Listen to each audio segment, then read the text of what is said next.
Assalamualaikum warahmatullahi wabarakatuh. Khaifah halukum? Ustazah harap anak-anak ustazah, antum dan antuna dalam keadaan sehat walafiat, tidak kurang satu apapun juga. Innal hamdalillah nahmaduhu wa nasta'inuhu wa nastaghfiruh wa na'udzu billahi min sururi anfusina wa min sayyiati a'malina. May yahdihillahu fala mudhillalah wa may yudlil fala hadiyalah. Puji dan syukur tak lupa pula kita hadiahkan atas kehadirat Allah Subhanahu wa Ta'ala, yang mana dengan rahmat dan karunia-Nya kita masih bisa hidup dalam keadaan sehat, masih bisa menghirup udara segar yang diberikan oleh-Nya, dan masih banyak nikmat yang lain yang tak terhitung jika kita menghitung-hitungnya. Salawat beriring salam kita hadiahkan kepada puncak junjungan kita, yakninya Rasulullah, dengan hamparan kata Allahumma sholli ala Muhammad wa ala ali Muhammad. Baiklah anak-anak ustazah, untuk pembahasan kali ini kita masih terikat dalam puisi rakyat. Pada pembahasan pekan kemarin kita menelaah struktur puisi rakyat, dan ustazah ucapkan barakallahu fikum atas tugas-tugas yang sudah dikumpulkan, baik tepat waktu ataupun sedikit terlambat. Berikutnya, setelah kita membahas atau mempelajari struktur teks puisi rakyat, kita masuk kepada kaidah kebahasaan puisi rakyat. Ada berapa saja kaidah kebahasaan puisi rakyat? Mari kita lihat. Yang pertama, adanya kalimat perintah. Kalimat perintah itu sendiri merupakan kalimat yang berisi atau bermaksud memberi perintah atau suruhan. Contohnya, sholatlah tepat waktu. Kata kuncinya ada kata lah. Yang kedua, kalimat saran. Kalimat saran adalah kalimat yang berisi tentang saran kepada orang lain untuk kebaikan orang tersebut. Kata kuncinya, sebaiknya, seyogyanya. Contoh, sebaiknya kau pikir dahulu demi keputusan yang tepat. Kebahasaan puisi rakyat yang ketiga adalah kalimat ajakan. Kata kunci yang digunakan adalah ayo dan mari. Contoh, marilah kita selalu menjadikan Al-Quran sebagai teman hidup. Yang keempat, kalimat seru. Kalimat seru, kalimat yang mengungkapkan rasa hati seperti kagum, heran, senang, dan sedih. Dan kalimat seru mempunyai kata kunci 3, yaitu alangkah, betapa, bukan main. Yang kelima, adanya kata larangan atau kalimat larangan. Kalimat larangan adalah kalimat yang berisi larangan agar orang tidak melakukan kegiatan atau hal yang berhubungan dengan yang dilarang tersebut. Nah, untuk kata kuncinya adalah menggunakan kata jangan dan hindari. Contohnya, hindarilah setiap perdebatan antara sesama muslim. Yang keenam adalah kata penghubung. Nah, di sini kata penghubung yang akan kita pelajari ada 4 macam. Yang pertama, kata penghubung tujuan. Kata penghubung tujuan juga disebut dengan kata penghubung modalitas yang bermaksud atau bertujuan untuk menjelaskan suatu acara atau tindakan. Kata kuncinya supaya, untuk, agar, dan guna. Berikutnya, kata hubung sebab. Kata hubung sebab juga dikatakan dengan kata hubung kausal. K-A-U-S-A-L. Kata hubung kausal. Kata hubung ini menjelaskan bahwa suatu peristiwa atau tindakan terjadi karena sebab tertentu. Peristiwa terjadi karena sebab tertentu. Kata hubungnya atau kata kunci dari kata hubung ini yaitu sebab, sebab itu, karena, dan oleh karena itu.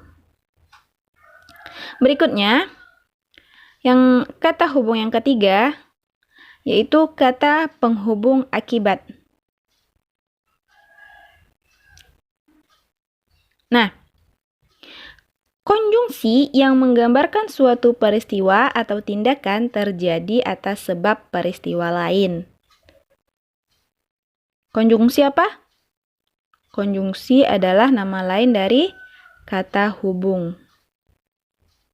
Kata hubung akibat, kata kuncinya yaitu sehingga, sampai, akibatnya.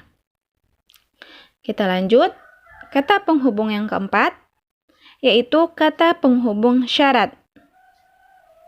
Kata penghubung syarat yang menjelaskan suatu hal bisa terpenuhi apabila syarat yang ada juga dipenuhi atau dijalankan. Nah, kata kuncinya jika, jikalau, apabila, asalkan, kalau, bagaimana, bila mana. Berikutnya, kita masuk dalam kebahasaan puisi rakyat yang ketujuh, yaitu kalimat tunggal dan kalimat majemuk. Kalimat tunggal adalah kalimat yang memiliki satu subjek atau satu predikat. Contoh, pagi ini saya tidak sekolah. Subjeknya yang mana? Saya. Berikutnya, kalimat majemuk. Nah, di dalam kalimat majemuk ini juga terbagi jenis-jenisnya. Kalimat majemuk sendiri adalah kalimat yang memiliki lebih dari satu subjek atau satu predikat. Contoh, jika hidup bermalas-malasan, masa depan tak tentu arah. Jika hidup bermalas-malasan, satu kalimat. Masa depan tak tentu arah, satu kalimat. Jadi ini terdiri dari dua kalimat.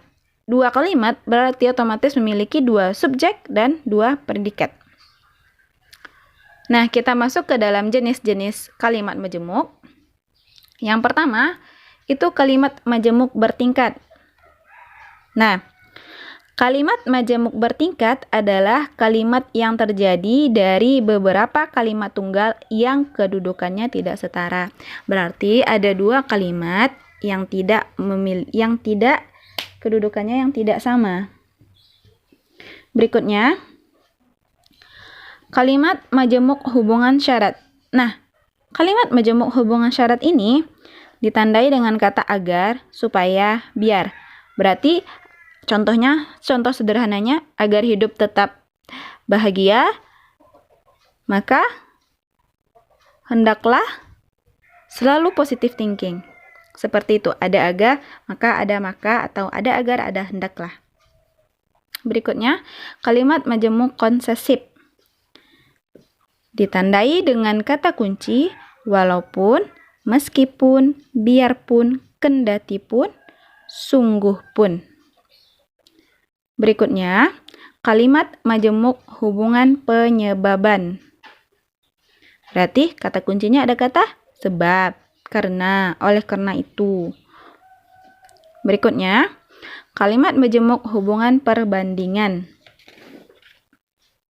Kata kuncinya adalah ibarat, seperti, bagaikan, laksana, sebagaimana, lebih baik. Berikutnya, kalimat majemuk hubungan akibat. Ditandai dengan kata kunci sehingga, sampai-sampai, maka. Yang terakhir, kalimat majemuk hubungan cara. Berarti kalau hubungan cara, kata kuncinya adalah dengan atau cara. Dengan kita hidup sehat. Berarti itu cara ya, dengan kita hidup sehat, dengan cara kita hidup sehat, maka semua penyakit insya Allah akan jauh dari kita. Nah, seperti itu ya. Untuk lebih lanjutnya, antum ataupun antuna bisa buka buku paket halaman 183 hingga 186 untuk lebih pahamnya. Apalagi mengenai kalimat majemuk. Di sini Ustazah tidak menjelaskan secara rinci apa itu macam-macam jenis kalimat majemuk, apa itu contohnya, apa saja kata kuncinya. Jadi silakan antum dan antuna membuka buku paket halaman 183 hingga 186. Bagi yang buku paketnya 1 berdua dengan teman, silakan hubungi temannya. Boleh diminta untuk difotokan saja. Berarti antum antuna bisa belajar membaca dari foto atau buku yang sudah difotokan temannya tersebut. Dah, mungkin sampai di sini dulu penjelasan dari Ustazah. Untuk tugas perhatikan ya. Untuk tugas antum antuna Ustazah minta membuat masing-masing dari kebahasaan puisi rakyat satu contoh. Misal, kalimat perintah contohnya 1, kalimat saran contohnya 1, kalimat ajakan contohnya 1, kalimat seru contohnya 1, kalimat larangan contohnya 1. Ustazah minta hanya untuk sampai kalimat larangan. Kata penghubung dan kalimat tunggal dan kalimat majemuk tidak perlu dibuat contohnya. Berarti ada 5 kalimat. Kalimat perintah, kalimat saran, kalimat ajakan, kalimat seru, dan kalimat larangan. Hanya 5 saja antum dan antuna buat di buku latihannya. Barakallahu fiik. Barakallahu fikum. Dah, semoga apa yang Ustazah sampaikan bermanfaat bagi antum dan antuna baik di dunia maupun akhirat. Semoga apa yang Ustazah sampaikan dapat antuna mengerti, dapat antum mengerti, sebagaimana bahasa yang Ustazah gunakan adalah bahasa yang sangat sederhana. Ustazah harap semuanya paham dengan penyampaian Ustazah. Kita tutup dengan membaca doa kafaratul majlis. Subhanakallahumma wabihamdika asyhadu an la ilaha illa anta astaghfiruka wa atubu ilaik. Ustazah akhiri dengan Assalamualaikum warahmatullahi wabarakatuh.